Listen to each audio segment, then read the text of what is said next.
நாம் தமிழர் கட்சிக்கு விவசாய சின்னத்தை தேர்தல் ஆணையம் ஒதுக்கியுள்ளது.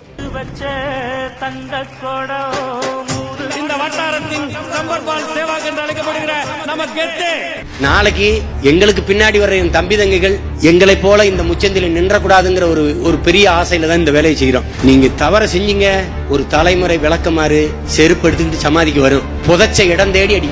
நான் யோக்கிய பயலா, நீங்களுக்கே ஓட்ட போட்டு குடிக்க தண்ணி இல்ல, படிக்க கல்வி இல்ல, படிச்சா வேலை இல்ல, இப்படி வீதியில விட்டு போயிட்டீங்களேன்னு அடிக்கும். அதுகளை எச்சரிச்சு எல்லாவற்றையும் மாற்றுவதற்கு பெருங்கனவோடு உங்கள் பிள்ளைகள் இருக்கணும். இதை புரிந்து கொண்டு என்னிலும் இளைய என் தம்பி தங்கைகள் பேரெழுச்சியாக நீங்கள் அரசியல் களத்திற்கு வரணும். அரசியல் வேண்டாம் என்று நீங்கள் விலகி நிற்கலாம், ஆனால் உங்களை விட்டு அரசியல் ஒருபோதும் விலகாதுங்கிறார் அரிஸ்டாட்டில். அரசியல் வேண்டாம் என்று நீ விலகி நின்றால் நீ எவனை அருவருக்கிறாயோ அவன் ஆட்சியின் கீழ வாரில் ஏறிடும் என்கிறார் பிளாட்டோ.